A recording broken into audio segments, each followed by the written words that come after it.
앞서 졸업식 현장을 전해드렸습니다. 그렇다면 어떤 곳일까요? 뉴스링크에서 자세하게 소개해드립니다. 청년 창업사관학교는 창업을 단계별로 지원하는 곳인데요. 우수한 기술을 보유한 청년 창업자를 발굴해서 사업계획 수립부터 사업화까지 도와줍니다.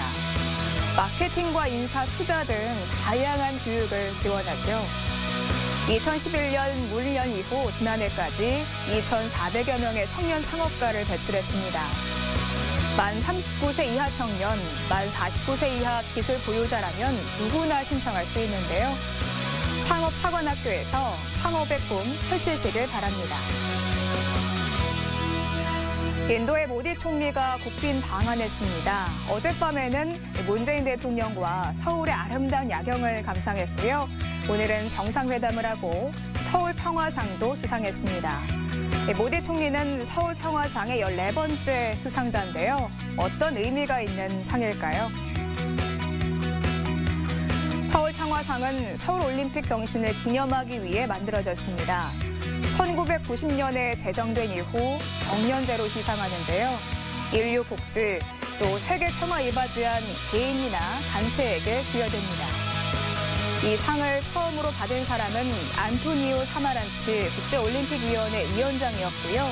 이후 국경 없는 이사회, 또 코피 아난 유엔 사무총장도 이 상을 수상했습니다.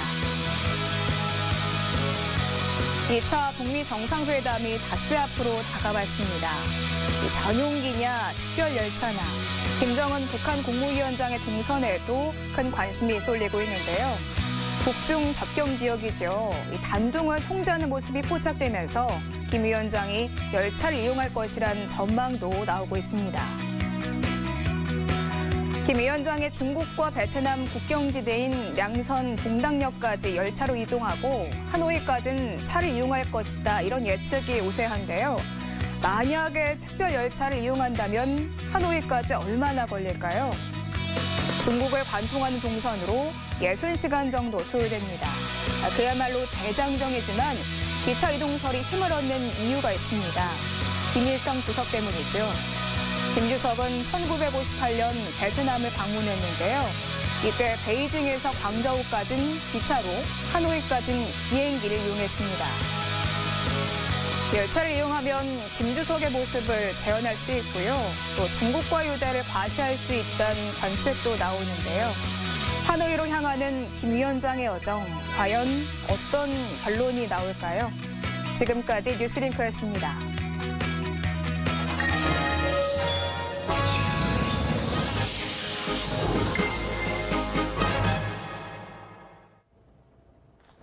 고종 황제는 정말 뇌졸중으로 갑자기 쓰러진 건가요? 고종은 정말 무기력하고 무능한 대한제국의 무늬만 황제였던가요? 어제 문화재청의 주관으로 고종 황제 부고 100주기 제향이 봉행되었습니다. 이방자 여사는 회고록에서 고종 황제의 국장은 3월 3일로 정해졌다. 그러나 고종 황제의 죽음이 독살이라는 소문이 퍼져나가자 이것을 발화점으로 민중의 반일 감정이 폭발했다. 장래 이틀 전인 3월 1일 전 조선이 봉기한 것이다. 이것이 유명한 3.1 운동이다. 당시 서울의 대한독립 만세 소리와 고종 황제의 승하를 조상하는 울음소리가 어우러져 장안이 떠나가는 듯했다라고 증언하고 있습니다. 우리는 서구의 근대 국가를 창시한 계몽 군주들을 기억하고 있습니다. 프로이센의 프리드리 2세, 또 스웨덴의 칼 요한 14세. 이들은 귀족들을 정치적으로 무력화시키고 일군 만민 체제를 확립한 근대화를 추진한 계몽 군주들입니다. 고종 황제 역시 근대적인 계몽 군주였습니다. 1894년 일본군의 경복군 침략 이후 포로로 잡혀있던 고종은 1896년 러시아 공사관으로 망명해서 새롭게 나라를 건국하는 준비를 거친 후에 덕숭으로 옮겨 대한제국을 선포합니다. 고종은 공사 노비제도를 완전히 해방하는 조치를 취해서 잔존했던 노비제도를 폐지했고 산만의 신식군대를 양성했으며 조선중앙은행을 설립했고 우편제도를 발전시켰습니다. 또한 대한제국 시대에 근대적인 회사가 약 700여 개 설립되었고 2,000여 개의 국공립 및 사립 신식 학교가 세워졌습니다. 또한 지금 우리가 쓰고 있는 태극기, 한글, 애국가, 무궁화 등 모두가 고종의 대한제국 시대에 정립된 것입니다. 고종은 우월한 일본의 무력 침탈에 대항해서 지속적으로 항일운동을 전개해 나갔습니다. 고종의 별 입시들은 황제의 거의 밀지를 전국의 의병들에게 전달하여 항일 무장 독립운동을 전개토록 독려했고 1904년 을사늑약의 불법성을 폭로하기 위해 헤이그 평화회의에 밀사를 파견합니다. 또한 북한도 망명계획이 수포로 돌아가자 북경 망명계획을 세웁니다. 고종은 일제히 한국 지배를 붕괴시킬 수 있는 개전조칙 발표를 1918년 준비했었죠. 그래서 국내의 양반과 사대부 또 국민들을 항일투쟁으로 이끌려는 계획을 세웁니다. 북경 망명정부를 구상했던 것입니다. 실제로 독립운동가 이시영 등은 북경에 고종이 거쳐야 할 행궁을 마련할 준비에 들어갔었습니다. 결국 이러한 사실이 드러나자 일본은 식혜에 청산가리를 타서 고종을 독살했다는 설이 유력한 것입니다. 고종의 무능 그리고 무기력은 결국 대한제국을 무력으로 병탄한 일본의 역사 왜곡이라는 것이죠. 2월 25일부터 3월 5일까지 덕수궁에서 재현되는 고종의 국장 행사는 100년 전 치러졌던 굴욕의 일본식 장례가 아니라 우리 전통 황실 관례대로 진행될 예정입니다.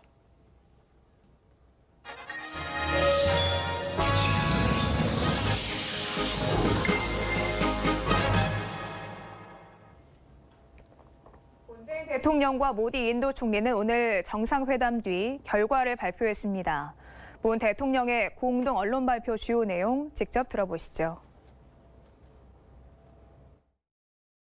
모디 총리님은 대한민국이 올해 처음으로 맞이하는 국빈입니다. 총리님도 올해 첫 해외 순방지로 한국을 찾아주셨습니다. 양국이 서로를 특별하게 생각하는 마음이 통한 것 같습니다. 대한민국 국민의 우정을 담아 따뜻한 환영 인사를 전합니다. 나는 작년 7월 인도 국빈 방문 때 총리님과 많은 시간을 함께 보내며 양국의 역사와 문화 그리고 미래에 대해 진솔한 대화를 나누었습니다. 양국 관계에 대한 총리님의 열정과 비전을 잘 알 수 있었습니다. 나 역시 양국이 열어갈 미래에 대한 큰 꿈이 있습니다. 양국의 우호협력 관계를 한 차원 더 높게 발전시키고 더 나아가 양국이 함께 아시아를 사람 중심의 평화와 번영의 공동체로 만들어 나가는 것입니다. 우리가 공유하고 있는 비전은 인도의 신동방 정책과 한국의 신남방 정책을 통해 구체적으로 실현되고 있습니다. 올해는 평화를 사랑하는 양국 국민에게 아주 뜻깊은 해입니다. 인도는 위대한 영혼 마하트마 간디 탄생 150주년이고 한국은 3.1 독립운동과 대한민국 임시정부 수립 100주년입니다. 어제는 총리님과 함께 간디 기념동상 제막식에 참석했습니다.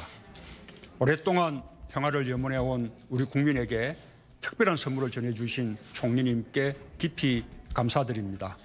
모디 총리님은 다음 주 제2차 북미 정상회담을 통해 한반도의 완전한 비핵화와 항구적 평화 정착이 앞당겨질 것이라고 전망하고 한반도 평화에 대한 변함없는 지지를 보여주셨습니다.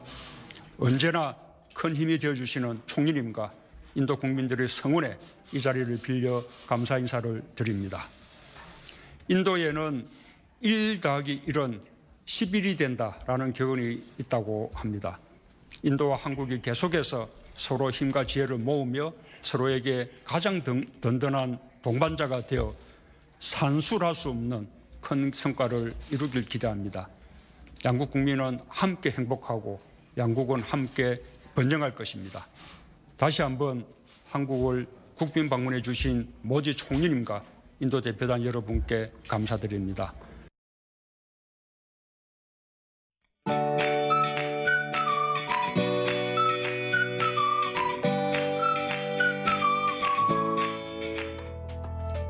안녕하세요. K-웨더 라이프스타일 예보 최현미입니다. 오늘은 제주도를 제외한 전국에 비상 저감 조치가 내려지면서 현재도 초미세먼지주의보는 곳곳으로 계속되고 있습니다. 주말 동안에도 강원 영동을 제외한 전국의 미세먼지 농도가 나쁨 단계로 공기가 탁하겠는데요. 나들이 계획 있으시다면 마스크를 꼭 착용해 주셔야겠습니다. 내일부터는 3월 중순에 해당하는 기온을 보이며 봄에 한 발짝 더 다가가겠습니다. 낮 최고 기온 10도를 넘어서겠는데요. 서울, 대전 12도, 광주 16도로 평년 기온을 크게 웃돌며 포근하겠습니다. 다만 일교차가 크게 벌어져 옷차림에 유의하셔야겠습니다. 현재 위성 영상 보시면 전국에 구름 많은 가운데 제주도는 흐린 날씨 보이고 있습니다. 내일은 중국 바레만 부근에 위치한 고기압의 영향을 점차 받으면서 전국이 대체로 맑겠습니다. 다음은 자세한 지역별 날씨입니다. 중부지방 오늘과 비교해 기온이 오르며 한낮엔 서울, 대전 12도로 예년 이맘때보다 6도가량 큰 폭으로 높겠습니다. 동해안 지방 아침까지 구름이 많겠지만 영상권의 기온 보이겠고요. 낮 동안 강릉 10도, 속초 8도가 예상됩니다. 남부지방 낮 동안 광주는 15도를 넘으며 평년보다 8도가량 높겠습니다. 그만큼 기온 변화가 크다는 점은 주의하셔야겠습니다. 바다의 물결은 동해와 남해상에서 최고 2.5m로 조금 높게 일겠습니다. 당분간 맑은 날씨가 이어지면서 낮 동안 10도 안팎으로 온화할 전망입니다. 날씨였습니다. 오늘 저희가 준비한 소식은 여기까지입니다. 오늘도 유튜브 KTV 국민방송 채널에 많은 분들이 다양한 의견을 남겨주셨는데요. 네, 그중에 몇 가지를 소개해드리도록 하겠습니다. 앞서 카드 수수료 인하 한 달 현장을 저희가 취재해서 보내드렸는데요. 카드 수수료가 소상공인들에게 큰 부담이었는데 참 좋다. 그리고 또 청년 창업 사관학교에 대해서 청년 사업가 지원 정책이 큰 도움이 될 것 같다. 이런 의견을 주셨습니다. 소상공인과 청년 사업가, 이들은 우리 경제의 현재 그리고 미래라고 해도 과언이 아닐 텐데요. 이들을 위한 다양한 지원 정책 앞으로도 많이 만들어지길 기대해 보겠습니다. 이상으로 KTV 대한뉴스 마치겠습니다. 시청해주신 여러분 고맙습니다.